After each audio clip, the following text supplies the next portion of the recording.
bonjour, bienvenue à toutes et à tous. On est dans la feuille de match, je sais pas si on m'entend, je sais pas si on est en direct. Il y a un petit problème de jiggle, donc on va faire comme si c'était en direct. Écoutez, bonsoir à tous, bienvenue. On a une très très belle équipe ce soir autour de la table, puisqu'on est nombreux. On a en défense, on a notre radiste qui est revenu, qui est là, c'est Mike. Comment il va, Mike? Ça va. Et vous? Très très bien. Au milieu de terrain, on a la feuille de match qui est présente avec Vincent et Mehdi. Comment ça va, les gars? Eh bien ça va, toujours dans les temps, toujours à l'heure, comme d'habitude, tout le monde, les jingles qui marchent, l'émission est bien partie. Du coup, Camille, tu me fais signe qu'on a direct parce que je suis pas prêt encore. Ah, bonsoir. Bon, Mehdi, je sais que j'ai pas une voix aussi suave que Vincent. On t'a quand même mis 2 semaines au placard. Tu reviens, j'espère que tu vas tenir à carreau quand même. Oh, mais c'est la première fois que tu vois ici d'ailleurs. Non, t'étais Bonjour revenu. Camille, non, c'est pas revu. Nous ne sommes absolument Si, pas on revus. s'était- J'ai fait une émission avec Vincent, c'est tout. On s'était pas revu cet été pour Absolument l'Euro? pas. Si, moi j'ai l'impression de t'avoir revu. Non, mais non, C'est que j'ai dû c'était pas rêver, moi. si j'ai rêvé C'était de un toi autre. alors. C'est ça. C'était un terrible. On attaque, on a lesviolets.com. Il est un peu mi-offensif, ce qui fait aussi un peu partie de la feuille de match. C'est le 9,5, c'est Auxence. Comment il va, Auxence? Ça va super. Et notre invité qui va coacher tout ça et qui lui va il est là pour parler des petits jeunes, c'est Florent, plus connu sous le nom de Labinoc80 sur Twitter. Comment ça va? Ça va impec, salut à tout le monde et merci pour cette deuxième invitation. Merci à toi de répondre présent surtout. Et à la technique, c'est pas sa faute, donc on va pas l'accabler. C'est Mathis qu'on doit insulter chaque semaine, mais c'est pas Elliot. Il est là, il nous fait la technique. Comment il va, Elliot? Ça va très bien, merci, et vous? Mais on peut insulter Mathis. Mais on peut insulter Mathis, bien sûr, parce que c'est Mathis qui doit le former. Et Mathis, est-ce qu'il est là? Non, il allait voir un concert des Daft Punk à la Bougie. Donc c'est vous dire pourquoi il est pas là. Oui, c'est vrai, il sait même pas les vrais Daft Punk. Bref, trêve de plaisanterie, c'est fait, on l'a clashé, ça passera au jingle. Le programme, messieurs, aujourd'hui, on va parler des news mercato. Ça, c'est Auxence qui va nous en parler. On va faire un retour sur TFC Valenciennes. On va faire une présentation de la saison des équipes de jeunes. C'est pour ça que Florent est là. On aura plein de petites questions à lui poser. On fera un petit bilan de début de saison dans le débat. Parce que oui, on fait des débats. Depuis la semaine dernière, grâce à Vincent, on a à faire des débats. Et si on a le temps, peut-être un quiz. Mais je pense qu'on n'aura pas le temps, pour être honnête avec vous. Quel objectif avez-vous défini? Le maintien dans les 2 premières places. Dites-moi pas que c'est pas vrai. Auxence, mercato, qu'est-ce qui s'est passé? Bon, Messi viendra pas, ça ok. Boateng non plus, quel dommage. Mais on a quand même des petits joueurs qui vont arriver et qui sont partis surtout. Ouais, là je vais commencer par les départs puisque forcément il y a une masse salariale à réduire. On en avait déjà un peu parlé la semaine dernière, les départs des Pichoun, Antist et Adli qui ont quitté le club. Antist est à la Spiezza contre un chèque de 4,5 millions, un club où il retrouvera Kelvin Amiens. Et Adli a rejoint le Bayern Leverkusen pour 7,5 millions au lieu des 15 millions annoncés initialement. Il va découvrir la Bundesliga et jouer l'Europa League. Oui, et Antist et Amiens ont eu de belles premières ce 6-1. week-end avec un petit 6-1, une expulsion pour Amiens. Tout va pour le mieux pour les coup de Pichoun. sombrero par merde, je crois que c'est Luis Albert. Non, je sais Anderson. plus. Anderson, ouais. Oh, il lui a mis un contrôle à Amiens, il a mis la tête, mais il y avait rien. Bon, bref, pardon. J'enchaîne On avec l'embrasse. le départ également de Florentin Bloch. Le gardien relégué 4ème de la hiérarchie des gardiens toulousains s'est engagé avec l'Unionistas de Salamanque en Détroit espagnol. Son seul fan est ici. Aperçu une fois en pro contre Saumur en Coupe de France, le jeune portier part pour lancer sa carrière. Question du coup, combien ça se revend un maillot maintenant sur le Bon Coin, s'il te plaît? Je sais pas. Bon, écoutez, Si tu le donnes pas, c'est mort. si vous avez une offre à faire, n'hésitez pas à venir sur le chat, toujours sur le Facebook, la feuille de match, Instagram, la feuille de match est attachée, sur Twitter, FDM Foot, n'hésitez pas. J'enchaîne avec deux prêts qui ont été officialisés aujourd'hui. Celui de Kazango qui est prêté au Neuchâtel Xamax par la concurrence. Le jeune milieu suisse part en D2 Suisse pour gagner du temps de jeu. Attends, juste, je me retourne vers toi, Flo. Ça vaut Ouais. quoi, Kassongo Comment dire, pas grand chose, il avait quand même fait une belle pré-saison. Il avait réussi à se montrer un petit peu plus que ce qu'il avait fait l'année dernière, mais après honnêtement c'était quand même pas prêt pour jouer en pro et c'est pas une perte pour l'équipe première. Et pour la N3 peut-être c'était un peu trop léger pour lui la N3, donc voilà, c'est pas mal, c'est un bon compromis. Ouais. Au moins, il aura du temps de jeu. On est dans l'entre-deux, mais ça fait 2 départs au milieu de terrain. La rotation est très courte. On en reparlera peut-être après, mais Kassongo, Sidibé qui partent. Au final, la rotation est pas très longue, quoi. S'il y a des blessés et suspendus. Ouais, on en reparlera. On verra. Et enfin, plus surprenant, le départ de Ruben Gabrielsen. Le Norvégien est prêté à Copenhague jusqu'à la fin de la saison, en partie à cause de son salaire trop élevé pour la Ligue 2. Mais est-ce qu'il y a une option d'achat? Et je sais pas, ça n'a pas été précisé, donc je suis pas Ouais, en mesure de vous le dire. Ça fait déjà le salaire en moins et je pense que c'est surtout ce qui était voulu, recherché, et puis qu'on passe à autre chose avec lui, même s'il a été impliqué jusqu'au bout. Ouais, il était très pro, comme Mbappé. Vas-y, Maxence. Je continue maintenant avec les arrivées. La seule petite arrivée d'aujourd'hui, c'est Raphaël Ratao, puisque le TFC tient sa 7e recrue estivale en la personne de Raphaël Da Silva, surnommé Ratao. Ailier gauche de 25 ans pouvant évoluer avant-centre, il vient concurrencer Ado, Ile, Ngumu et Begraoui. Il arrive en provenance du Slovan Bratislava et portera le numéro 21. Et petite particularité assez sympathique, il va connaître son 15e club à 25 ans. Donc, lui qui est passé par le Brésil, le Japon, la Corée du Sud, l'Ukraine, la Slovaquie et donc maintenant la France. Pas du tout un mercenaire. Alors c'est soit le Xavier Gravelaine brésilien, ou alors j'ai envie de dire pareil pour Kazim brésilien. Ou Goutinho, c'est quoi Gounino qu'on avait recruté aussi. Voilà. Ouais, mais alors, ça me rappelle Brandao La Laguna, tu vois. Je sais pas comment ça va finir cette histoire, mais bon, si. Au moins, est-ce qu'il remplace pas numériquement Moubélé pour la rubrique divertissement et exotisme? C'est le marathon du sexe. J'espère qu'il sera aussi bon sur Twitter. Et là, par contre, on a du monde, puisque t'as mis Ado, Ile, Ngumu, Begraoui. Je rajouterais aussi Skita et Bangri qui peuvent jouer à ces postes-là sur les côtés. C'est vrai. J'espère que son nom ne fera pas office de ses performances, parce que Ratao, quand même, quand tu joues avant-centre, ça sent pas le phéno, les gars. J'espère me tromper. En vrai, son blaze, on dirait qu'il y a une blague Winamax. Hein. Tu es un faux joueur brésilien avec les pieds carrés. Bon, après, s'il faut, on se moquait beaucoup de certains joueurs, ils ont percé. Les anciens pseudos dans PES, les premiers. Après Ratinho, Ratao, on a dit. Écoute, on verra, on va pas être mauvaise langue, ça serait nous planter 20 buts dans la saison et on verra. Inch'Allah. Et je termine avec la rumeur sur Hamza Saki, puisque un temps annoncé tout proche de Toulouse, le meneur de jeu marocain semble finalement s'éloigner. Désireux de rejoindre le TFC, le joueur d'Auxerre est bloqué par son club, la faute à un désaccord financier. Le TFC propose 700 000 €, tandis qu'Auxerre demande plus du double, c'est-à-dire 1,5 million. Le dossier semble donc au point mort, à voir maintenant si cette piste sera réactivée au prochain mercato hivernal. On va le chercher les gars ou pas? Alors, à mon avis, par exemple l'année dernière, pour moi, il est au trophée de meilleur joueur de Ligue 2, il était au-dessus d'Amin Adli. Voilà, Amin Adli a effectivement brillé, mais a pas eu forcément la constance qu'on a vue pour avoir vu une bonne partie des matchs d'Auxerre. La constance d'Hamza Saki, après, ce qui est normal aussi, puisque c'est un joueur qui a 25 ans, qui est quand même beaucoup plus accompli de ce côté-là, et voilà, qui était beaucoup plus régulier. Donc oui, ça aurait été à mon sens une bonne idée et une rotation de plus au milieu de terrain qu'on aurait aimé avoir, je pense. Et puis c'est surtout un créateur qu'on se plaignait il y a quelques semaines d'avoir quelqu'un qui crée un peu plus des actions, une sorte de... On en a un, mais il joue bas. Van Den Boomen joue assez bas sur le terrain, alors qu'Hamza Saki est capable de jouer un tout petit peu plus haut que Van Den Boomen. T'avais un deuxième créateur. Ouais. Bon. 1,5 million, tu veux les poser toi, Mike? Moi je les ai pas, donc la question se pose pas, mais Comoli jamais mettra. Mike ne craquera pas le PL, vous pouvez le mettre en info les gars. Mike n'ira pas chercher à Non mais on voit, la stratégie Comoli, on commence un peu à la connaître. Si ça dépasse 1 million, t'oublies quoi. Sauf pour De Jagereux, mais... J'ai l'impression d'être moi dans Football Manager, tu sais. Ah ouais. Ouais, en Ligue 1, il y aura peut-être un seuil à 2 ou 3 millions, et puis voilà, ouais. C'est ça. Parce qu'on est en Ligue 2, mais ouais. C'est bon pour le mercato, Auxence? C'est bon. Vincent ne signera pas en troisième gardien? Non, je pense pas. Quand les rumeurs sont là. Messieurs, on va enchaîner du coup avec le match Toulouse-Valenciennes. Scandaleux, vous avez été scandaleux. Vous nous avez volé la montée. Messieurs, le match de samedi. Donc la compo 4-3-3, Duplessis, la Gabrielsen, Roux, Dessler en défense, Van Den Boomen, De Jagereux, Spearings au milieu de terrain, Il est Ado, Ngumu. Jean-Ro et Bergraoui sont rentrés durant le match. Le film du match, c'était à 15h. On recevait les Valenciennois avec à cœur de prendre notre revanche l'année dernière, parce que je vous rappelle qu'on avait pris un QFO x4 dans les dents et on avait perdu 5-4. On maîtrise notre début de match, mais c'est quand même Robaille qui va se montrer dangereux avec un poteau dans les 10 premières minutes. Après, c'est un corner mal dégagé par le goal. On a Ngumu qui va failli ouvrir le score.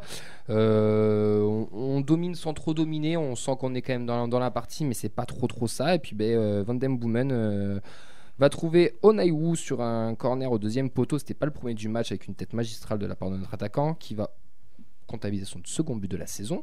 1-0 pour le TF à la mi-temps. La reprise, il est bien trouvé, tentant de sa chance, mais Alak B s'interpose. Véan ne lâche pas et va tenter sa chance plusieurs fois, dont de loin, mais Dupé reste vigilant. Fin du match 1-0. C'est nos Toulousains qui gagnent et qui engrangent les 3 points. Flo, est-ce que tu as vu le match déjà ou pas? Ouais, j'étais au stadium. Et alors, t'en as pensé quoi de ce match? Alors, déjà, belle ambiance. Déjà, ça c'était Oui, plaisant. et il y on avait n'était du pas monde. beaucoup en plus. Voilà, on n'était pas. Alors, j'ai trouvé Plus le que sur les chiffre, 2 premiers quand même. Ouais, j'ai trouvé le chiffre un peu 7000, un peu bas comparé à ce que j'ai pu voir visuellement, mais bon. Après, bon, voilà, c'est ce qu'annoncé. Après, on a, je pense, pas mal maîtrisé le débat. On a tenu le ballon, plus de 60% de possession. C'était pas mal stérile et pas mal bas sur le terrain. Donc, du coup, c'est vrai qu'on n'a pas été extrêmement dangereux, mais je ne nous ai pas senti non plus mis en difficulté plus que ça. Il y a des petites occasions des deux côtés. Mais j'ai senti, voilà, comme d'habitude depuis le début de saison, se maîtrise et le but quand il faut. On est serein, on gère et voilà. Le but intervient à un moment de la partie charnière, on va pas se mentir. C'est une charnière, c'était charnière, j'étais à la buvette. J'étais en train de remonter les escaliers pour revenir dans la tribune et j'ai raté le but. Ouais, c'est ça l'alcool, je vous l'avais dit que ça ferait des ravages. Mike, t'étais au stadium? Ouais. Et alors, t'en as pensé quoi? T'es d'accord avec Flo? Ouais, bah ils surfent un peu sur cette confiance là qui est plutôt agréable. Ils sont sereins et du coup, on les sent, quoi, comme disait Flo, en fait, on les a jamais sentis en danger, tu vois. Il y a des moments un petit peu où on commence à avoir chaud, mais il y a eu quand même des moments de flottement et un qu'on va très rapidement, moi, que je vais très rapidement mettre en avant, c'est Maxime Dupé, qui l'année dernière était un peu avait des hauts, des bas. Sur certains matchs, il était capable de faire les arrêts qu'il fallait, mais d'autres fois pas vraiment. Et là, depuis le début de l'année, tous les arrêts qu'il faut faire, il les fait. Parce que on a beau dire qu'on l'a maîtrisé, effectivement, moi je considère que pendant 60 minutes, le match était maîtrisé complètement. Mais il y a quand même eu 2 parades de Maxime Dupé. Il y en a eu ensuite, dont une d'entrée de match, je crois, la première minute. Ouais, exactement. Et ensuite, par contre, moi j'ai senti une énorme baisse physique à la 60e. On a reculé complètement. J'ai été très étonné. Alors, je pense qu'il y a 2 explications différentes. Qu'il n'y ait pas de changement à ce moment-là, à 65, 70e. Le premier changement arrive à la 78e. Denis Jarreau, qui a fait beaucoup de bien quand il est rentré, alors que De Jagerun, absolument, je suis amoureux de lui, mais il n'a pas fait du tout un bon match. Depuis le début de l'année, force est de constater qu'il n'est pas forcément au niveau qu'il avait l'an dernier. Et la rentrée de Jarreau a fait beaucoup de bien. Et donc Begraoui rentre 2 minutes après. Et il n'y a eu que 2 changements.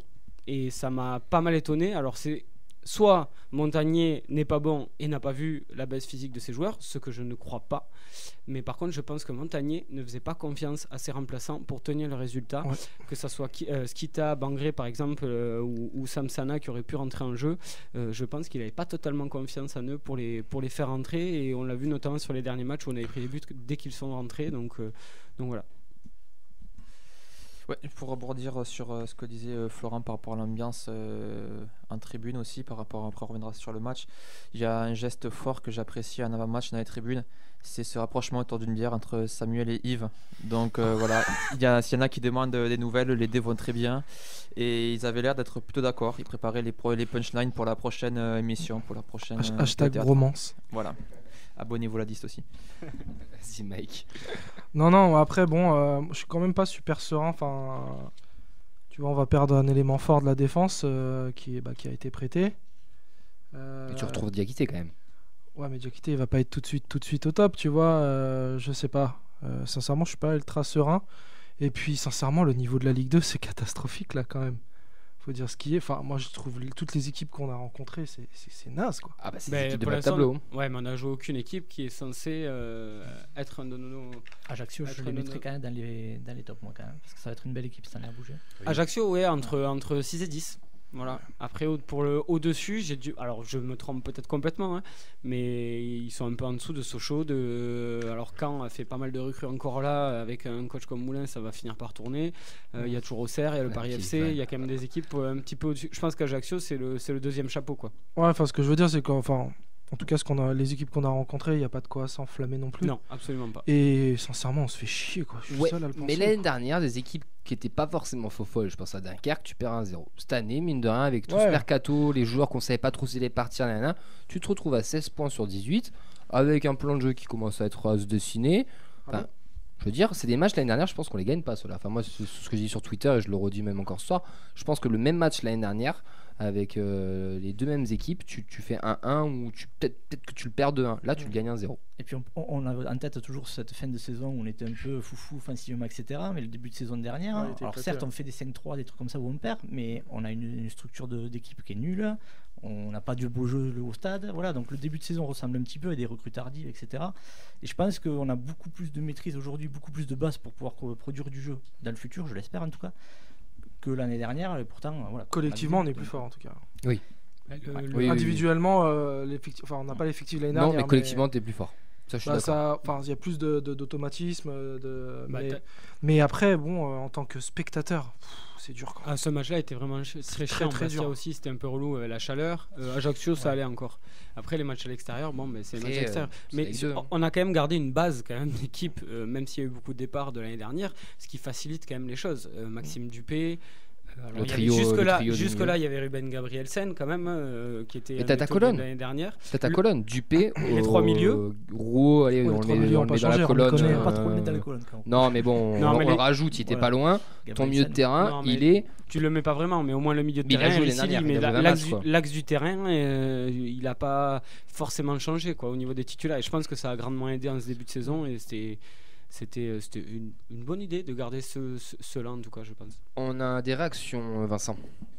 Ouais, sur le Facebook Live, on a Diane pour elle sur le sentiment sur ce match. Match tranquille, je n'étais pas du tout inquiète. Un deuxième but aurait été mieux. Pour Johan, manque de fraîcheur en seconde mi-temps pour le TFC, et ce qui a entraîné pas mal de déchets dans le jeu. Pour Fred, un match moyen où on peut être mené mais que l'on a su maîtriser. On est dans une bonne passe au niveau des déroulés de match, mais ce n'est pas flamboyant. Pour Cédric, petite victoire dans le dur en seconde mi-temps. Henri, qu'on a croisé au stadium, souligne le niveau de l'arbitrage et c'est pas le seul à avoir mis un mot là-dessus. Et par rapport au débat sur le niveau du football, Amaury, pour lui en Ligue 1, on se maintiendrait avec une équipe de demi-mongoliens comme disait l'autre. Pas sûr que le niveau était tellement différent que celui de la Ligue 2. Oui, mais la Ligue 1 a un petit peu changé depuis 2 ans. Eh oui, on n'y est plus. pas que, au niveau du jeu ça a changé aussi. C'est vrai. Enfin, ça change. Bon messieurs, en tout cas on repart avec les 3 points avant la trêve. On est solide leader, ce qui n'arrivait pas forcément l'année dernière. Donc ça déjà c'est une bonne chose. Donc tu n'as pas trop entendu sur le match, tu y étais en plus. Tu es d'accord avec les copains autour de la table ou tu as quelque chose d'autre à ajouter? Non, je suis d'accord, j'aurais même aimé appuyer Valenciennes que j'ai trouvé particulièrement inoffensif. J'avoue qu'à aucun moment je les ai sentis en danger. Et même parce que j'étais en côté de Henri Etienne justement, je me souviens que je lui ai dit si on se fait égaliser, même en fin de match, c'est pas mérité. Ouais, c'est vrai. Mais c'est une équipe type de Ligue 2 quoi.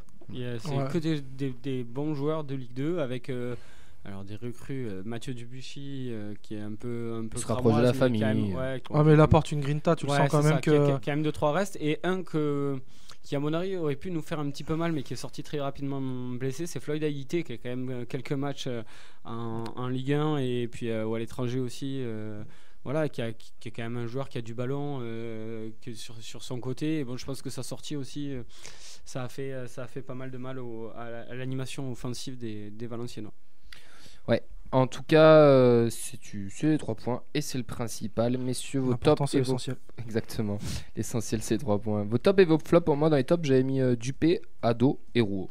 Ah oui, pour finir sur Dupé, je trouve qu'il maîtrise mieux sa défense, il la gère mieux et il hurle comme un malade, on l'entend. Vice-capitaine, je pense que ça lui a fait du bien aussi. Je pense qu'il a pris un peu de... Non, il a pris un cran dans le vestiaire, j'ai l'impression. C'est possible. Il applique les conseils de Fabien aussi. Ouais. On l'entend toujours pas parler, que ce soit en interview d'après-match ou ailleurs, même sur les inside là, après les matchs, etc. Dupé, on l'entend pratiquement jamais. Mais bon, c'est vrai que sur le terrain, on a l'impression qu'il gagne un petit peu plus. Il a gagné en sérénité, quoi. Donc Dupé en top, ça vous va ou pas? Oui. Ado aussi. Moi, Ado, j'aime de plus en plus. Alors, hormis le but qui marque, qui est un joli coup de tête, et je pense que c'est travaillé l'entraînement parce que c'était le 3e corner en second poteau de Van Den Boomen envoyé. Il cherchait Ado à chaque fois. Mais après, dans sa dépose d'énergie, dans ses récupérations de balles, dans ses replis défensifs, il est très intéressant. Et il a encore du jus pour faire des appels, il rentre dans l'axe. Enfin, non, il y a quelque chose à faire. Puis son adaptation aussi est Défensivement, il est un peu mort de faim, là, Illy, mais sauf que maintenant, il nous est faudrait plus peut-être il a un lâché mec, un tacle, il les a dit. Ah, mais génial. Bah, là, on a compris, c'était sur Cufo. Donc il voulait. En fait, l'objectif en début de match, c'était de couper Cufo Ah bah il l'a pour déclingué. qu'il ne nous mette pas de but. Il a failli en mettre un parce qu'il y a un super barré de Dupé sur une de Oui, ses en frappes à deuxième 25-30 mi-temps, mètres. Mais à mon avis, mais avec il a le mal qu'il déglingué. lui a fait à la cheville, le pauvre. Je pense qu'il voulait être suspendu aussi. Est-ce que tu Il seras est suspendu génial. pour le prochain match? Mais il a mis un J'adore. tacle. Après, Ado, c'est vrai qu'il a trouvé quand même une justesse qu'on ne lui connaissait pas depuis son arrivée, qui a fait qu'il a apporté même dans le jeu, etc. Donc c'est vrai que Plus présent. Ouais. Mais dans le- Son jeu sans ballon est très intéressant. Ouais, c'est ça. Son jeu sans ballon est très Il Il intéressant. connaît mieux son Ouais. job dans le terrain, tu vois, qu'il se place mieux. Il sait que un peu gauche, un peu sur dans l'axe. Tu sais, il se trouve mieux en fait. Ouais. Et je sais pas si vous avez vu, il y a Montagnier qui a réagi sur ça, qui disait qu'il arrivait à dialoguer avec lui en anglais, mais on a bien vu dans les après-matchs qu'il n'avait pas un anglais formidable et que justement ça prenait du temps un peu plus qu'avec un autre joueur parce que bon, il y avait l'adaptation, mais il y avait aussi ce barrière de la langue et là il était assez content de la mise en place qu'il a pu faire avec Ado. Parce que je pense lui, que ça sent bon. Ouais. tactiquement, en plus, c'est plus compliqué à comprendre quand tu parles un peu moins anglais ou quoi. Et c'est vrai qu'il se débrouille bien. Enfin, Pour le coup, j'ai eu des souvenirs contre Pau où nous on était, en fait, Ado était vraiment face à la tribune au parcage. Et du coup, on avait tout le temps, surtout qu'en plus c'était un match un peu pourri, on avait vraiment le temps de l'analyser. Et tu sentais que vraiment il tentait un peu tout. Il était un peu follet, il allait un peu partout. Mais je pense que c'était vraiment pour essayer de mettre ses marques en fait, tu vois. De là à là, je suis intéressant. Si je vais trop loin, c'est mort. Enfin, tu vois. Ouais, de toute façon, je pense que ça a monté en puissance. Et le fait qu'il ait marqué à Dijon, c'est bien. Le fait qu'il remarque là, c'est très bien. Carrément. Donc ça va continuer. Bon, Rouen en troisième. Bon, je pense que Flo, il va être d'accord avec moi. Ouais, moi je suis fan, mais ouais, non, encore une fois. Taille patron quand même, ça me dit encore. Mais en fait, c'est ça en fait qui me bluffe chez lui, c'est qu'aujourd'hui le patron c'est pas Gabrielsen, c'est lui. Et là, je peux le signer, vous montrer plein de choses là-dessus. Il y a de la gestuelle, c'est lui qui remonte la défense, alors que ça devrait être Gabrielsen. Ouais, le tacle était jouissif quand même. Alors le tacle est jouissif. Mais il était à l'origine de. Non, moi je suis pas d'accord avec ça non plus, mais bon, bref. Ah ouais, Alors, en tout cas, du terrain, on avait vraiment l'impression qu'il était. En fait, si tu veux, sur l'action, il y en a trois qui partent. Il y en a trois qui partent, ils bloquent les deux qui sont sur le côté parce qu'il n'y a plus d'Essler qui est là. D'accord. Et du coup, il se décale un peu. Donc forcément, le mec prend l'intervalle. Mais tu as Spearings qui arrive. Alors lui, on en reparlera peut-être, mais qui fait un effort à la Spearings, on va dire. Voilà. C'est-à-dire à demi. Voilà. Qui va pas. Et qui du coup arrive en retard sur le duel. Et là, Roux s'en aperçoit. Il reprend la chasse de l'attaquant. Et ça finit par ce magnifique tacle.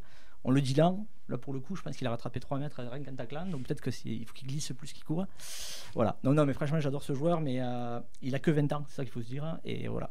Après, il va faire des bourdes et il va faire d'autres choses. Oui, il est en train d'apprendre, bien sûr. Mais il y a quelque chose. Maintenant, j'attends de voir faut l'installer. Gabrielsen parce qu'il y avait une complémentarité qu'on n'aura plus. Et là, j'attends de voir. Avec Diakité, ça va peut-être le faire quand même. Non, avec Diakité ou même avec la recrue, si tu veux un boucher comme Gabrielsen, Nicolas Hyssen, c'est le même. C'est une grande baraque. Si tu cherches des profils différents. Gabrielsen, c'était pas un gros boucher. Il avait la carrure de Vin Diesel, mais il a jamais mis des gros taquets. Moi, je l'ai même vu se faire bouger par des Saint-Materno et tout le bordel. C'était justement là le souci, c'est qu'il était grand, costaud, mais au duel c'était moyen. Il avait les pieds carrés à la relance et pourtant il était pas si mauvais que ça. Gabrielsen, il jouait aussi pas mal. Enfin, franchement, il jouait un petit peu à dans tous les défauts, il est vraiment pas mal. Non, mais c'est ce que. Enfin, honnêtement, en relance. On voit la différence avec Antonero, c'est que la différence est énorme, ballon au pied. Alors je vais te mettre un bémol là-dessus, je trouve que justement sur les derniers matchs qu'il a fait, j'étais bluffé parce qu'il a quand même fait des belles relances, notamment le but d'Ngoumou à l'avant-dernier match, ça part de lui qui donne à De Jagereux qui donne à Ngoumou, c'est une belle relance, il a pris des risques, il les a bien maîtrisés même ce week-end. Et alors je vais revenir, il y a 2-3 jeux longs quand même. Peut-être je suis un peu pas objectif, mais je sais pas si vous remarquez à chaque fois que Rouault joue dans la défense, techniquement on est beaucoup plus propre. Oui, mais pas parce que Rouault fait des belles passes, mais parce qu'aussi il rassure tout le monde. Et en fait, t'as une technique, même Gabrielsen, je trouve, il se bonifie techniquement quand il est avec Rouault que quand il l'est pas. Voilà. Ouais, après, on a gagné aussi, on n'en parle pas. Et moi, j'ai envie d'en reparler parce que là, c'est mon chouchou, je pense, de cette année, c'est Dessler. Ah oui. Il change beaucoup de choses sur le côté droit. Ouais. Le côté droit de la défense, Rouault Dessler, voilà, il sait qu'il peut monter. Imagine Machado serait comme ça. Et ouais, mais c'est ce que je disais, c'est qu'en fait l'année dernière on a le meilleur arrière gauche de Ligue 2 et je pense que cette année on aura le meilleur latéral droit. On aura le meilleur arrière gauche aussi. Moi je pense que Silla va faire sa saison. On l'a vu. En latéral gauche, je suis pas sûr qu'il y ait des mecs meilleurs que lui. Non, mais 70K mois, il a plutôt intérêt. Non, mais attends, t'as plus une Simba de Clermont, t'as plus le Troyen. Si trouvez-moi un autre latéral gauche aussi fort que Silla. Pour moi c'est le meilleur de Ligue 2 aussi. Ouais. Ah ouais, enfin, pourtant je connaissais mon avis sur Silla. Bon, même si j'ai Yves qui est passé par là entre temps depuis 2 ans, mais soyons objectifs. Silla, s'il termine pas le meilleur latéral gauche, c'est le seul qui est resté, non? Hein? C'est étrange qu'il soit resté, vous trouvez pas? Je sais pas, je me dis il y a un truc qui se prépare ou peut-être. Apparemment, il partait au moment où il s'est blessé au mollet. Ouais. Que là, il y avait quasiment tout bouclé. Peut-être que mercato d'hiver. Hein. Et après, quand t'avais peut-être qu'une offre et qu'elle est partie, voilà quoi. Après, il court, il est là. Pour la Ligue 2, il court. Moi, je trouve que c'est une bonne nouvelle qu'il soit là. Oui. Après, ça reste brouillon. Il souffre de la comparaison avec Dessler. Moi, Dessler qui fait un passement de jambe, un changement de rythme et qui dépose le latéral adverse en étant arrêté. Enfin, pardon, mais pour un joueur de Ligue 2. C'est surtout qu'offensivement, avec sa solidité, etc. La partie il est meilleur défensivement qu'offensivement. On nous l'a vendu comme ça au départ. Ouais, mais offensivement, ses stats de défense étaient bien meilleurs. Mais après, peut-être que l'équipe était pas la même non plus. Tu vois, il avait peut-être plus de taf en défense. Mais pour le coup, offensivement. Et je pense que le 4-3-3 lui fait du bien, lui, par contre. Sur un 3-4-3, je suis pas sûr qu'en piston il soit meilleur. Ouais, parce qu'en piston, il faut peut-être plus là offensivement. Donc peut-être qu'une soit une défense à 4, c'est pour ça qu'il est bonifié aussi. Mais bon, on y reviendra. Les tops sur internet, là, c'est d'accord ou pas? Sur le Minitel, non même Non, mais elle a pas de budget, mais quand même à ce point-là, s'il te plaît. On n'est pas Valenciennes. Alors, les tops, on a pour Fred, on a Dupé, on a aussi Ado qui revient du côté de Diane. Pour Henri, Rouault aussi. Donc, pour Cédric Dupé, on n'a pas de. C'est assez partagé les avis. Pareil, Henri, très régulier, Dessler. Tu passes au flop, Camille? Du coup, tu me fais oui de la tête. Hein. Donc, pour Cédric, il est en flop. Pour Fred, on a aussi Bibiche et aussi Fred nous citait aussi également qu'il trouve vraiment sur une mauvaise pente. Le flop, mais pas que sur ce match. On dirait un joueur qui voulait partir mais qui doit rester. Il est renfrogné. Non, il a fait la même chose l'année dernière et après il a planté je sais pas combien. Il est frustré et frustrant. C'est un neuf. Ouais. Il est frustré, obsédé par le but. Exactement. On va pas lui enlever mais tu peux pas lui en vouloir. Son copain d'à côté commence à marquer, du coup, de se dire merde. Il y en a Ratao qui arrive. Bon, c'est pas ce que ça vaut, mais voilà. Il y a deux autres flops, enfin pour moi les deux plus gros flops. Moi, Steen Spearings déjà qui va à 2 à l'heure. Après c'est bête, hein, mais de temps en temps il bouge quand même des trous. Parce que c'est le seul qui peut vraiment jouer devant la défense pour l'instant et c'est pour ça qu'il joue. Pour l'instant il n'y a personne, il n'y a aucun autre joueur qui a le profil qu'il joue pas dans le 3-4-3. C'est pour ça qu'il joue. Tu crois pas qu'il a pas la même confiance? Garand, il l'a adoré. Ouais, c'est possible aussi. Là, c'est pas. Mais je pense aussi que c'est un joueur qui, par exemple, si on était monté en Ligue 1, ne pourrait pas jouer en Ligue 1 parce que ça irait trop vite pour lui. Là, encore en Ligue 2, bon, il arrive à boucher 2-3 trous, à être. Il met quand même du bois. Il met du bois à ce poste-là, mais bon, c'est pas la folie. Et après, évidemment, Nathan Goumou, je suis désolé, mais moi, en tant que titulaire, à l'instant T, maintenant, j'étais très étonné que Philippe Montagnier choisisse de le titulariser. C'est un super sub, il doit rentrer quand les lignes sont étirées, etc. Il va très très vite, mais quand on a la possession du ballon qui doit partir arrêté, il est quand même un peu embêté, le garçon. Et tu mets qui à la place? C'est ça le problème. C'est parce que t'as un Bangré qui est très très frais, t'as un Skita qui aujourd'hui a rien montré. Tu mets Bangré. L'un des deux, n'importe lequel, même Bangré. Même Bangré m'a plus impressionné entre guillemets sur 45 minutes que Ngoumou. Après, moi j'ai du mal à mettre quelqu'un de titulaire qui a pas plus de 45 minutes dans les jambes, tu vois. C'est ça qui me. Pourtant, Ngoumou, c'est bien Bangré aussi. Ouais, mais avec les 5 changements, maintenant, moi ça me dérange absolument pas. Je pense que le foot de maintenant, si tu dois faire une mi-temps et une mi-temps, tu pars à 14 maintenant, tu pars pas à 11. Enfin 15. 16. Puis tu peux faire une rotation chaque semaine où c'est clair que tu sors à la 60e et que tu te partages le beefsteak. Si t'as pas de titulaire indiscutable, moi ça me choque pas. Quand tu dois avoir la maîtrise du ballon, je pense que c'est mieux de le faire rentrer en jeu que de l'avoir directement sur le terrain. En contre-attaque en fin de match, je pense qu'il nous aurait apporté 2-3 choses, plus que Begraoui par exemple. Mais moi, Begraoui, je comprends pas son positionnement. Pour moi, c'est à droite, il a pas y joué déjà. Donc, pour moi, c'est le remplaçant de Didi et il a jamais eu la chance de le montrer. Ou alors quand il joue plutôt côté gauche, il a pas voulu. Par contre, très bonne entrée de Denis Genreau qui a l'air de monter un petit peu en puissance. Alors lui, énorme activité. Alors moi, on parle de Skita. Lui en confiance, je donne pas cher de Spearings. C'est pas le même profil. Est-ce qu'il peut jouer juste devant la défense? Oui.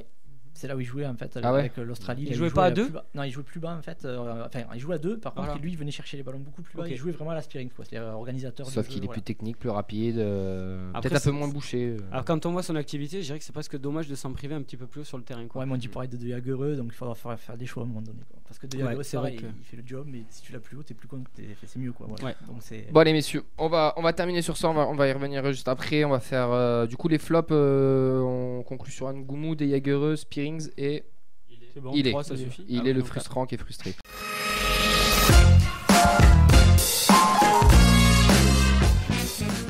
On va enchaîner sur cette émission. Comme on a le plaisir de te recevoir, Florent, et que tu t'intéresses à tous ces jeunes du centre de formation, On va essayer de parler un peu de tout ça. Ça fait des semaines qu'on spoil en plus sur ça en disant que tu vas venir. Donc là, j'ai mis toutes les compos, etc. Bon, on va pas forcément les citer, mais on va donner au moins les résultats. Qu'est-ce qui s'est passé ce week-end pour nos Toulousains? Pas glorieux au niveau score. Donc la réserve a perdu à Agde de 2-1. But de Kessi Koulibaly, donc qui a fait parler un petit peu de lui parce qu'on l'a annoncé au niveau des transferts, des clubs étaient apparemment intéressés par lui. Alors ça c'est un mouvement d'un agent peut-être, mais bon, oui. En tout cas voilà. Après donc nos U19 sont allés jouer à Colomiers, donc pas loin. Ils ont fait match nul 1-1 avec but de Messali sur une passe de Zuliani. Et nos 17 ont gagné contre Nîmes 3-0 avec un but de Haradj qui revenait donc de sélection, où il était avec Rest. Et Lucas Mayol, un petit 2006 un peu plus jeune qui est assez prometteur. Ah oui, 2006, effectivement, c'est un U16, ouais. C'est ça.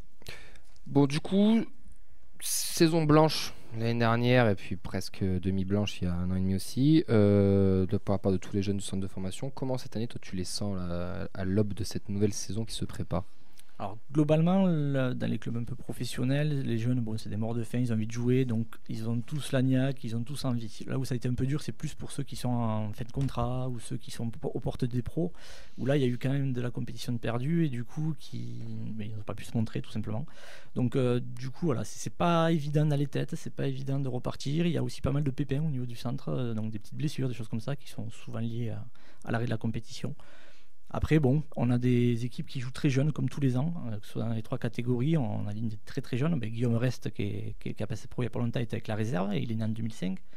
Donc voilà, on a toujours un peu de mal en début de saison. Puis après, nos joueurs qui sont un peu jeunes prennent un peu de l'habitude des compétitions un peu plus hautes. Et du coup, on arrive toujours à se maintenir, ou alors, si on est sur une très belle génération, à jouer les premiers rôles. Et après, signé aussi, pas d'entraîneur encore officiellement pour les U17. Denis Zanco. Si, c'est Denis Zanco. C'est récent. Après, il a été nommé définitivement entraîneur des U17. Tout à fait. Il n'y aura pas de recrue logiquement à ce poste-là. Okay. Ça va sûrement changer parce que c'était un choix un peu par défaut, si j'ai bien compris. Okay. Donc, je te rejoins. C'est une bonne chose quand même, non? Ça reste les jeunes, ça reste formateur, propre, oui. Non ça reste un très bon formateur. C'est un entraîneur diplômé. C'est ce qu'il faut. Après, c'est ce que cherche aussi le club, des entraîneurs diplômés pour être mieux classé au centre de formation encore, malgré notre 5e place. Ouais. Mehdi, t'as tes diplômes? J'aimerais bien si mon club veut bien m'accepter, moi j'y vais, il n'y a pas de souci, c'est ce que j'ai envie de faire de toute façon. Est-ce que c'est U17, c'est la nouvelle génération dorée? J'aime pas trop ce terme, mais bon, c'est qui marche bien. Ils ont gagné un grand tournoi la semaine dernière, récemment là. C'est ça, donc oui, c'est une génération dorée. Faut oser le mot parce qu'aujourd'hui on a des joueurs qui sont des niveaux FFF, donc des joueurs qui peuvent être sélectionnés en équipe de France, et en quantité ça rappelle énormément la génération 2001, qui avait aussi connu des histoires un petit peu collectives comme le championnat U17 notamment. Ils avaient fini en finale de championnat. Voilà, c'est toutes ces aventures collectives. Donc là tu parlais du tournoi de Montaigu. Oui, c'est ça. L'année dernière il y avait le tournoi de Sens qui est très coté aussi. Il avait gagné cette génération là, donc c'est vraiment une génération qui est en train de se créer un vécu. Donc ça c'est important pour avoir joué les matchs de haut niveau, de très haut niveau même dans ces catégories là. Et après individuellement tu as vraiment de beaux joueurs et des beaux profils modernes, des beaux profils typiques aussi, donc ça c'est sympa. Je pense notamment à Noah Lamadi qui est une sorte de petit Verratti. Il joue d'ailleurs avec les U19 lui, alors il est de 2005 aussi, et c'est vraiment très petit, très tonique sur les jambes et qui joue des petites passes très courtes en permanence. Franchement c'est sympa à voir jouer. T'as du Gaïdan Bakouche qui est derrière, qui est réputé déjà, qui a un beau pied gauche, qui a une belle relance. Et t'as vraiment Mawissa qui est super en milieu gauche, latéral gauche, qui est en équipe de France aussi. Haradj, je pourrais t'en citer comme ça peut-être une dizaine, mais vraiment il y a vraiment de la qualité. Je te referai pas ça avec toutes les générations, quoi. Oui, on le voit en U19, pardon. Juste, j'ai une question moi sur les U19. Pourquoi il y a très peu de différence entre Colomiers et le TFC? Alors, déjà, tu regardes les feuilles de match. Tu prends les années de formation, ils sont toujours plus âgés. C'est souvent, pour les clubs amateurs, tu n'as souvent que des deuxièmes années dans chaque catégorie nationaux. Et c'est pour ça qu'ils arrivent à exister, c'est parce qu'ils ont souvent des gabarits plus intéressants. Et voilà, ils arrivent à performer comme ça. Nous, on va te faire jouer des enfants de 1 an, 2 ans, 3, 4 ans, parfois même plus jeunes, quoi. Donc c'est vrai que ça se retrouve sur un terrain. C'est très formateur pour le joueur, mais sur le moment, pour avoir des résultats, c'est compliqué. Pourtant, les U16 de Colomiers, c'est un peu la génération un peu dorée de chez eux, qui tapent les U17, les U18 de chez eux, etc. Et pourtant, c'est des U16 purs et durs, quoi. Et... Ouais, là c'était plus sur la U19, mais sur la U17, c'est parce que les U16 à Colomiers, c'est. Alors moi je connais pas trop les U16 à Colomiers. Je te conseille d'aller voir un match à l'occasion parce qu'il y a plein de gens qui ont des pré-contrats avec Montpellier ou d'autres clubs. D'autres clubs pro, etc. C'est pour ça que c'est important la différence, c'est parce que justement ce que tu dis, c'est un club amateur et donc U16, ça veut dire que l'année prochaine ils sont plus là, quoi. Tout simplement les meilleurs ils seront à Montpellier parce qu'ils ont le partenariat à Toulouse ou dans d'autres clubs. Et donc c'est vrai que tu te retrouves en U19 dans l'obligation de recruter quand tu es un club amateur et donc d'aller chercher des gabarits. Et t'as un gros vivier quand même à Colomiers. T'as un gros vivier, ouais.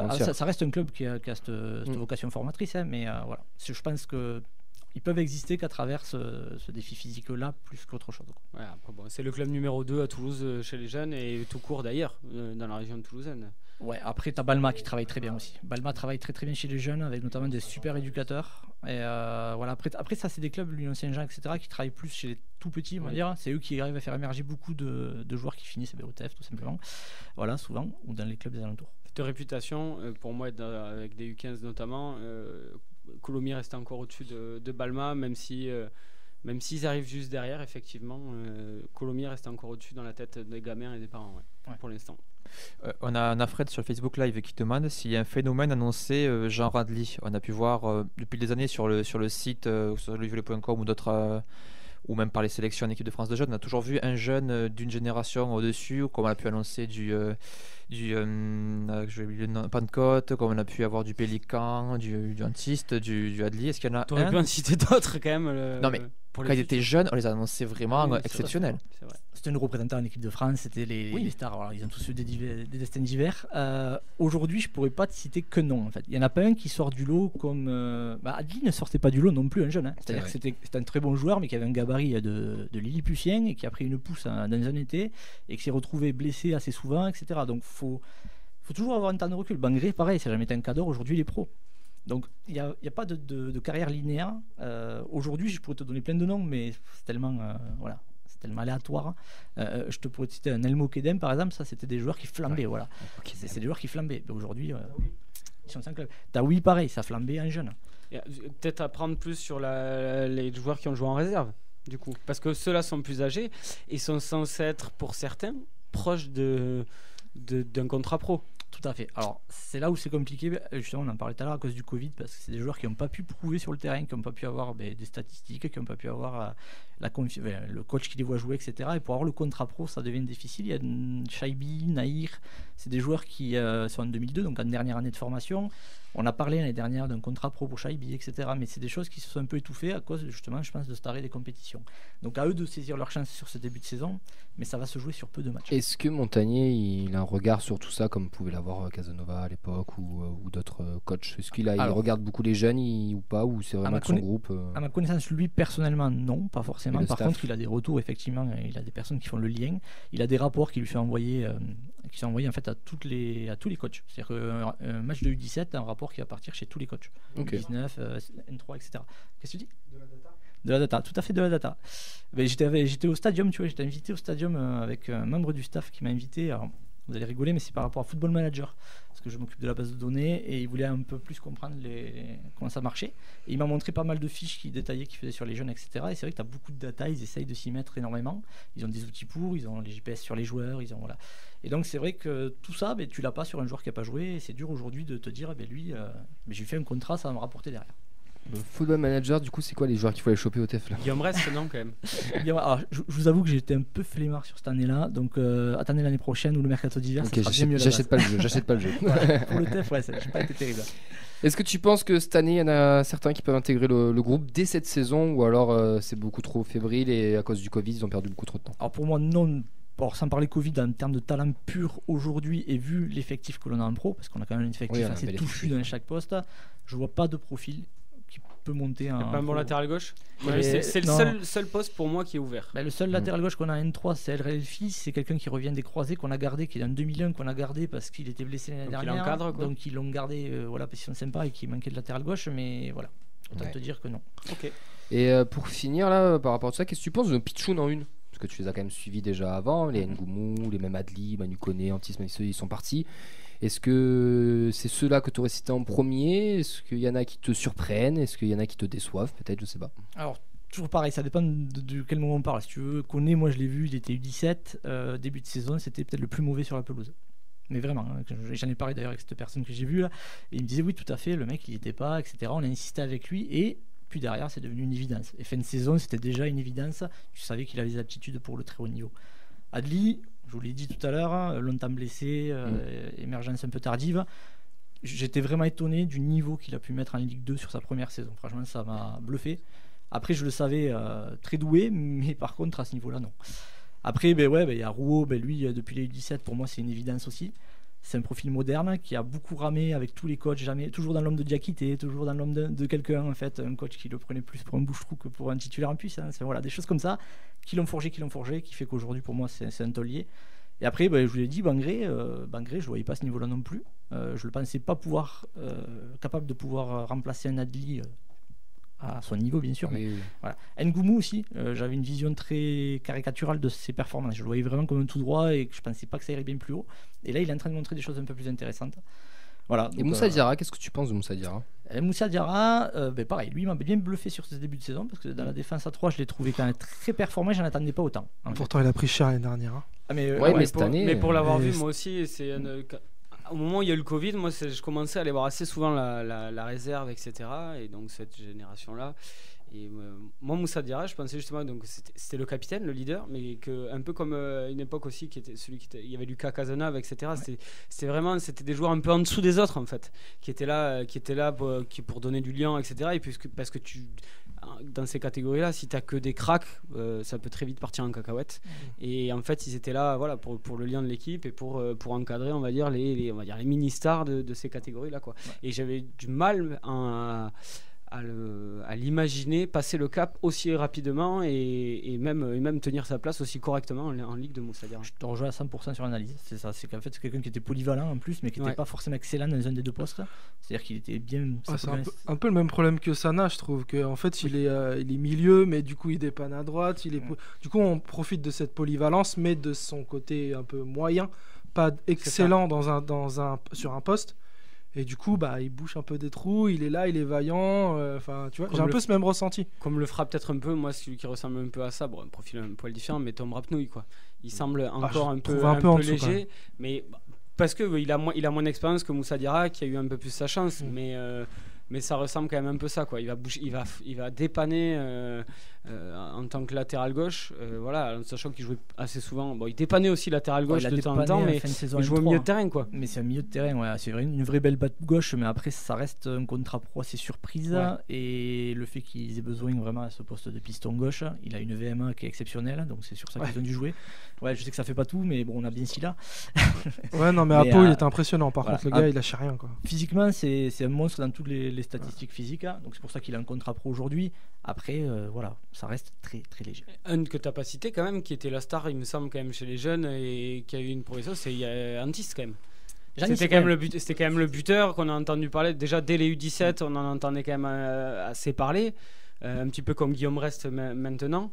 C'était quand même la figure de cette génération de 2002, si je dis pas de bêtises. C'est ça. Ça reste, lui pour le coup, c'est pareil, c'est quelqu'un qui était programmé pour le très haut niveau depuis très jeune. Lui, c'était une évidence aussi. Maintenant, il a été lancé très tôt, plutôt que d'autres. Et il l'a payé, je pense, à un moment donné dans sa saison. Surtout qu'il a commencé tout feu tout flamme. Je suis pas sûr que ça lui ait rendu service non plus. Ouais. Voilà. J'ai pas mal de questions et de réactions des spectateurs sur le Facebook Live. J'ai déjà cité quelques réactions. On a Fred pour lui. Rien ne vaudra la Jet et les Fontaines des années 80-90 à niveau jeune. Il y a Maury qui plein de bons conseils pour lui. Si ce sont les aventures collectives qui font les bons joueurs, je recommande à chaque jeune de s'inspirer de la sortie nocturne de Ben Yedder et Griezmann. Voilà, ça c'est fait. On a Romain qui aimerait, si tu veux avoir quelques mots sur 3 jeunes prometteurs pour lui, qui sont Lamadi, Keben et Zuliani. Lamani en a parlé. Alors je commence par Keben parce que c'est le profil qu'on a peut-être le plus vu. Défenseur central super solide, ça rappelle Diop direct. Ça reste très jeune, très peu talentueux pour moi au niveau relance, au niveau technique. Donc il y a un gros cap à passer. Et on parlait d'un contrat pro, aujourd'hui on n'en parle plus trop. Je pense qu'il a vraiment une grosse carte à jouer cette année, pour le coup, pour l'avoir, le contrat pro, mais c'est un mec qui a toujours été surclassé, voilà. Donc c'est à voir, ça peut se réveiller un peu plus tard, voilà. Après Lamadi, j'en ai parlé tout à l'heure, le petit Verratti, et l'autre c'était Je t'ai dit pardon, excuse-moi, C'est je moi. retrouve Zuliani. Et Zuliani, alors lui, ouais, il attire beaucoup les regards. En plus, il est international algérien, donc il y a une grosse communauté derrière. En plus, qui pousse les moindres petits bouts de match, ils sont super, ils sont retransmis partout, ils sont retweetés. Alors, ça reste un joueur très polyvalent, 8-10, très technique, pareil, qui a porté un petit peu les équipes de jeunes. Il était un peu rentré dans les rangs là, ces dernières années, mais là, il repart avec une passe décisive et faut voir. Voilà, ça reste un beau joueur technique. Une question de Fred, on a parlé un petit peu tout à l'heure du fait que des joueurs columériens ou d'autres clubs partaient des fois vers Montpellier, d'autres clubs de la région. Est-ce que Rodez commence à rentrer dans la danse chez les jeunes? Rodez commence à rentrer là dans. Rodez a toujours été pareil. Un club formateur, c'est un peu différent parce qu'ils sont pas contestés dans leur département, l'Aveyron. Donc du coup, ils ont toujours un petit pool de formation. Ils ont toujours les équipes de jeunes dans les plus hauts niveaux, nationaux, souvent. Ils prennent dans les départements aussi, juste à côté, il me semble, limitrophe. Cantal aussi. Plus les Cantal, départements. tout ça, voilà. Ouais, c'est ça. Mais ça reste un beau club formateur, mais ça reste un club quand même en dessous de ce que peut faire bien sûr le TFC en termes de puissance et d'image. On a Maury qui a plusieurs questions sur justement sur la gestion de carrière et les jeunes. Alors la première, je vais te poser les deux questions d'abord. Est-ce qu'on apprend l'amour du maillot aux gosses et est-ce qu'on leur apprend à gérer leur carrière, leurs relations avec les agents, etc. Alors, oui et oui. Est-ce qu'on apprend l'amour du maillot? Ça s'apprend pas à mon avis. Par contre, j'ai vu par exemple les débats par rapport à Antiste et Adli qui sont partis. C'est vrai que le grand public des fois découvre les joueurs quand ils arrivent en pro. Pour eux, ils ont fait une saison, ils sont partis, c'est ingrat. Sauf que les mecs, ils sont là depuis. Janis, il est là depuis qu'il a 12 ans. Adli, il est là depuis le tout début de sa formation, donc depuis qu'il a 13 ans, 14 ans, 15 ans. Donc voilà, donc c'est des mecs qui ont tout connu avec le TFC, qui ont grandi avec ce maillot, qui adorent le maillot. Après, j'en place une aussi par rapport à l'éducation de nos jeunes. Vous pouvez vous balader autour du centre, ils sont tous à vous dire bonjour, tous très polis, très abordables. Et ça, c'est une obligation chez nous. C'est-à-dire que c'est quelque chose, tu as les éducateurs, les intendants, etc., sont très vigilants là-dessus. Et après, la dernière question, c'était donc pas l'amour du maillot, mais c'était est-ce qu'on leur apprend à gérer leur carrière? On voit bien le sous-entendu derrière. Oui et non, c'est-à-dire qu'on ne t'apprend jamais à vivre une période où c'est que tu vas être courtisé par des grands clubs, où est-ce que tu vas avoir des millions devant tes yeux, etc. Après, l'entourage est hétérogène aussi en fonction. Voilà. Et l'entourage, voilà, c'est ce que j'allais dire, c'est que l'entourage, c'est vraiment ce qui fait la diff. C'est-à-dire que tu vas avoir des gens qui vont s'entourer des bonnes personnes. Un agent, il y en a des très bons, il y en a qui font du très bon boulot, il y en a par contre, voilà, ils sont là pour faire leur billet et le gamin il s'en fiche. Et donc du coup, tu peux tomber sur tout. Et l'entourage fait beaucoup. Les Taoui et compagnie, on les a vus à l'heure, c'était très mal entouré, ça a vite été glorifié et c'est vite retombé. Et à côté de ça, tu prends un Janis, tu vois, par exemple, moi j'ai déjà eu discuté avec son père, quelqu'un de très plombé, quelqu'un qui voulait pas brûler les étapes, donc le départ à la Spezia c'est dans un cadre particulier, mais il voulait vraiment rester en Ligue 2 et des choses comme ça. Même Adli, un super agent que je connais un petit peu, qui l'a toujours surprotégé, même dans les médias. Moi j'avais fait un article pour lesviolets.com où je parlais de lui, il m'avait demandé de ne pas en parler parce qu'il voulait pas l'exposer en fait. Ce qui est rare quand même aujourd'hui parce qu'on cherche toujours la médiatisation. Voilà. Donc voilà, et bizarrement c'est ces joueurs là que tu retrouves à bon niveau. Donc ça y fait, ouais. Deux dernières questions pour terminer. C'était une question de Fred sur les équipes. Y a-t-il un profil de jeu identique pour toutes les catégories ou un style de jeu pour toutes les équipes de jeunes? Non, ça a été fait sous Casa à l'époque. 3-5-2, voilà, 3-5-2, l'imposer un peu partout, mais depuis, non, il y a eu vraiment des systèmes de jeu. Là, ce week-end, tu as du 3-5-2 en réserve, du 4-3-3, je crois, et ouais, voilà. Ouais, c'est ça. Et du 4-2-3-1. Donc tu as vraiment 3 compos sur les U17, U19, N3. Donc c'est chaque coach qui se gère comme il veut avec l'effectif. D'accord. Et la dernière question d'Amaury sur est-ce qu'il y a encore des entraîneurs anti-data qui les traitent de charlatans ou c'est plutôt quand même globalement accepté? Alors, je ne saurais pas répondre exactement à cette question. Par contre, on a subi par exemple le départ de Bancarel, qui était plutôt un entraîneur, je pense, avec des concepts un petit peu ancien entre guillemets, avec ça a des valeurs, ça, voilà, mais derrière c'est peut-être pas data compatible, donc peut-être qu'il n'a pas accepté de jouer le jeu, peut-être que je vous dis une grosse bêtise aussi, hein. C'est peut-être pas du tout lié à ça, mais en tout cas aujourd'hui tout le club est au pli de la data, et que ce soit au centre de formation jusqu'à chez les pros. Intéressant tout ça, messieurs. Bon, du coup, le débat, on le fera pas. En fait, dès que je viens et que je promets un débat, on le fait jamais. Donc, je pense que je vais arrêter de promettre des débats. Je vais laisser Vincent animer, comme ça, c'est lui qui fera les débats. Mais je trouvais ça intéressant. Je trouvais c'est bien aussi qu'on puisse partager un peu tout ça. On a tellement spoilé. Là, on a des vraies infos sur les jeunes. Donc, c'était assez chouette. Est-ce que tu as le calendrier ou pas du tout? Si les prochains matchs ou pas? Non. Je t'avoue que non. De toute façon, on essaiera de suivre ça. Il y a des nouveaux terrains surtout au stadium. Ça, par contre, les jeunes, ils doivent être contents de travailler sur des nouveaux. Les pros sont contents, mais les jeunes doivent être contents. Pour l'instant, aussi. c'est les pros qui s'entraînent dessus. Après, il y a les annexes qui sont toujours les mêmes. Hein. Si je dis pas de bêtises, ils n'ont pas changé le synthé. Hein. Donc, les jeunes, ça bouge pas trop. C'est Ouais. plutôt les pros qui ont leur nouveau Ils sont terrain. en train de faire le truc en L là. Il y avait des travaux en tout cas, le terrain qui est en. Ah oui. Ça sera pour les jeunes. Et si les pros sont au fond sur les deux terrains, je vois pas pourquoi les jeunes n'y seraient pas de temps en temps. Et plutôt que de s'entraîner sur un synthétique tout dur et d'avoir des jeunes plus souvent blessés que sur Ah bah pelouse ça. naturelle. Ça, c'est malheureux du jeu. Oui. Ça, tu prêches un convaincu. Osgood, bonsoir. Oxens, ça va être vers toi qu'on va s'orienter parce qu'on va terminer l'émission par un petit quiz. On ne fera pas le débat, on n'a pas assez de temps. Mais on se le garde pour la semaine prochaine parce qu'il y aura un peu moins d'actu et comme ça on pourra un peu plus se développer. Merci Florent pour toutes ces infos. De toute façon, Nathan, à chaque fois qu'il fait les résultats des jeunes, t'envoie toujours un petit message et on le cite à chaque fois. D'ailleurs, c'est gentil de partager toutes tes infos. Merci à lui. Et maintenant c'est le quiz de la feuille de match. C'est vrai, on termine en beauté, les jingles marchent et tout, c'est génial. Allez Oxens, on t'écoute. Alors non, je vais rester sur TFC Valenciennes puisqu'on n'a pas de preview à faire pour cette fois-ci. Le 17 mai 2014 avait lieu la dernière rencontre opposant le TFC à Valenciennes en Ligue 1. Score final 3-1, triplé de Wissam Ben Yedder. À vous de me citer les titulaires, les entrants et les entraîneurs de cette journée. Vous pouvez aussi me citer les joueurs de Valenciennes. Quelle année? 2014. À tour de rôle, je précise. Vas-y. Qui commence? Je peux commencer? Vas-y. Ben Yedder. C'est bon. 2014. Ouais. 2014. Le coach marche aussi, les entrants, les entraîneurs. Casa? Oui, c'est bon. Mehdi. Peneto. J'ai voulu le tenter. C'est bon, Oh, ça passe. oh. Bien joué. Ouais, franchement, moi je suis nul à ça. Je grave confonds pas. les années et tout, donc je vais même pas me ridiculiser. Je passe la main à Mike. Ouais, je vais faire pareil. Hein. Bon, faut tenter les Je gars. suis éclaté au sol. Moi. Je connais pas les- Il y en a un qui est encore dans l'effectif, non? D'ici là. Oui, il est rentré. Yes, Il est excellent. rentré. Merci Mehdi. Bah si là du coup. Braithwaite. Oui, c'est bon. Presque ça marche. Ah bah alors Trero. Attends, et moi Attends, si là je l'ai donné à Mike, c'est bon. Trero, non, il y était Eh pas. merde. Carlos Sanchez. Je connais Valenciennes. Carlos Sanchez. Je tente. Hein. 16. Non, je le vois pas. Je le vois Tu le vois pas? Ah, mais qui c'est qu'il y avait à cette époque-là? Savidan, c'était avant. Il cherche à Valenciennes. Ah oui, moi je cherche qu'à Est-ce que Valenciennes. je peux tenter un Comboiré? Non, c'était mon. Non, 2014. C'était qui après à Valenciennes? Oh, je sais même plus. L'entraîneur? C'est le nôtre, non? Non. Non. C'était pas le mec roux là. Attends, en 2021. Congrès est en... non, Non, il était pas chez nous. Sinon, On est mauvais, on est nul, mais on est nul. Il vous reste. Il y a Dido là-bas. Dido, ça marche. Ah, Machado, n'y était pas? Aguilar. on dit qu'on en parlait plus de Machado. Aguilar. Je parle de Paolo. Aguilar, hein, Régatin. non plus. Régatin, il y était, mais il est pas entré. donc- C'est Ali le gardien? Non, c'est Zebina en défense. Oui, c'est ça.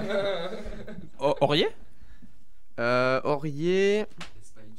Oui, il y a Aurier, c'est bon. C'est Spajic ou Veskovac à côté de Zebina. C'est Spajic, moi, je dirais. Dommage. Il y avait pas d'Osevi à Valenciennes? Ah oui. Non, il n'y a pas d'Osevi. Mais Ça- du ouais. coup, il n'y a pas Spajic, il y a qui? Veskovac. Voilà, c'est Voilà, bon. c'est l'autre. Vous oubliez quelqu'un quand même. Dans les au cages, TFC. ouais. Dans les cages. Alors non, milieu de terrain. Oh, le prisonnier. Et Moula? Non, Tongu. Doumbia. Doumbia? Non. Non, je pensais pas à lui. Capou. Non. Non, arrêtez, je sais Plus pas. récent, plus récent. 2014. Un mec plus récent au milieu de terrain. On l'a Non. reçu. Pas Je, Blair, hein. je m'en souviens plus, mais lui, il a dû passer 10 ans facile au TFC. c'est- Siriex. Syriac. Ah, mais sérieux. Bien. C'est vrai qu'on est mauvais quand même. Et on les a tous cités là. Et il en manque 4 si vous voulez faire le 11 Allez, total. il nous reste 1 minute. Allez, go. Amada, il est sorti ou pas? Amada, il n'y était pas. Carasso. Non. Boucher. Ouais, Zachary Boucher. Putain, mais même là, on galère quoi. Et les ailiers, c'était qui du coup? Les ailiers. Il en manque 3. non. Mansaré. Mbengue. Non. Le vieux. Non, à Ouais. droite. Et Bondo, non, trottoir. À gauche, Turmas Lunga, Trotto. c'est avant. Ah, du reste, non. Non, Gradel, 2014. Non. Non. Braten. Oh, oui. T'as la nationalité? Serbe, français, ivoirien. Ninkov. Ouais. Oh. Ivoire. Sangaré? Akpak Pro. Oh, joli. Ah oui. Alors il était sur la feuille de match mais il est pas rentré. Ça fait 2 fois. Qui c'est qui manque du coup encore? Même si vous voulez, j'ai 2 remplaçants même si vous voulez aller jusqu'au bout. Les deux vite sur le fait. terrain, c'est quoi? Non, c'est les postes. Hein. Alors là je sais pas parce que la compo est bizarre. C'est Gaza le coach? Il y en a un latéral gauche je crois et un milieu de terrain. Mbeng? Non, il est parti. Non, écoute, vas-y. Hein. Latéral gauche pardon, non, je me trompe de côté, latéral gauche. Yago. Oh putain, le clubbeur. Le clubbeur. Et Chantom. Oh Ah oui, Chantom. Et côté valenciennois, tu peux balancer vite fait les noms? Le Talek, Melikson, Ducourtiu, Masuaku. Ducourtiu, putain. Menjani, le coach c'est Jacobs. Oh, je l'avais pas. Non, c'est pas celui-là, l'autre. Et si vous voulez, on finit rapidement avec les 2 remplaçants du TFC, Furman et Roman. Grande jugador. Allez messieurs, c'est L'un des deux matchs la... Mireille Roman. C'est la fin de l'émission. Il me fait des grands signes que non. Bah si, il est 21h, donc on arrive à la fin de l'émission, Elliot. C'était une session un peu spéciale pour vous, le pauvre. Tu restes là, on part jusqu'à 22. N'oubliez pas que c'est à cause de Mathis, tout ça. N'hésitez pas à aller l'insulter en commentaire. Mike, on va te remercier d'être venu. La 10, des nouvelles, des choses. Aussi, porte 7, rendez-vous le samedi. Ouais, ça. toujours. C'est surtout Yves qui vous en parlera. Moi, je suis pas très actif. Tout le mérite lui revient. Et il faut s'abonner. N'hésitez pas à adhérer à la liste. Oxens, on se retrouve sûrement mardi prochain avec plein d'infos. Mehdi et toi, on verra si t'es pas suspendu d'antenne d'ici là. Florent, merci d'être venu en tout cas. Merci à vous. Tu reviens. Juste que la prochaine fois, il y aura Yves. Parce que j'aime bien m'énerver devant lui quand je Ah bah surtout t'as parlé de Rouault voilà. en plus. Et en plus j'ai parlé de Rouault, j'aurais aimé débattre, mais bon, ça ouais. sera la prochaine fois. Mais écoutons, le débat est lancé, il sera là après, il travaille, donc c'est pour ça qu'il déjà qu'il règle son problème avec Samuel déjà. Moi je pense que ce sera plus constructif là quand même. Ramener des bières. Allez Vincent, merci à toi aussi, bon courage pour le montage, merci Elliot à la technique, merci à tous, on se dit à la semaine prochaine sur 80.3 sur Radio Occitanie. Ciao ciao.